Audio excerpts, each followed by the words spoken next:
Film diawali dengan diperlihatkan seorang pemuda bernama Kaiji itu yang kehidupannya sangat sederhana. Ia hanya bekerja sebagai seorang penjaga toko yang gajinya hanya cukup untuk makan sehari-hari. Karena kehidupan yang sangat sederhana itu, tak jarang ia merasa iri dan kesal melihat kehidupan orang lain yang lebih beruntung darinya. Sampai saat itu, ia malah melampiaskan kekesalannya dengan menendang sebuah mobil sampai penyok. Sayangnya pemilik dari mobil itu ternyata adalah seorang rentenir. Jadi ia menggunakan kerusakan mobilnya untuk mendapatkan ganti rugi dari Kaiji sebesar 10 juta yen. Seperti yang kita tahu, tentu saja seorang Kaiji tak mungkin memiliki uang sebanyak itu. Alhasil, rentenir itu pun menyarankan kepada Kaiji untuk mengikuti sebuah perjudian di kapal Espoir agar ia bisa melunasi hutangnya itu.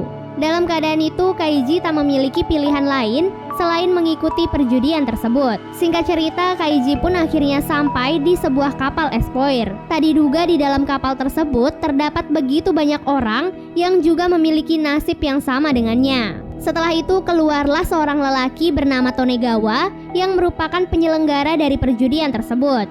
Di sana Tonegawa pun menjelaskan mengenai aturan dari perjudian yang akan mereka mainkan, di mana setiap pemain akan dibekali 3 chip dan 12 kartu berisi gunting, batu, dan kertas.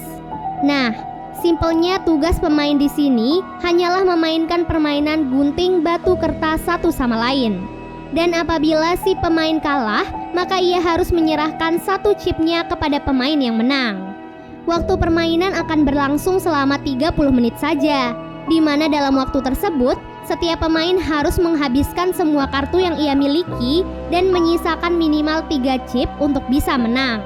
Namun mereka yang gagal memenuhi syarat tersebut, maka akan otomatis menjadi budak. Begitu permainan dimulai, keadaan pun menjadi sangat kacau karena semua pemain tak ingin kehabisan waktu mereka.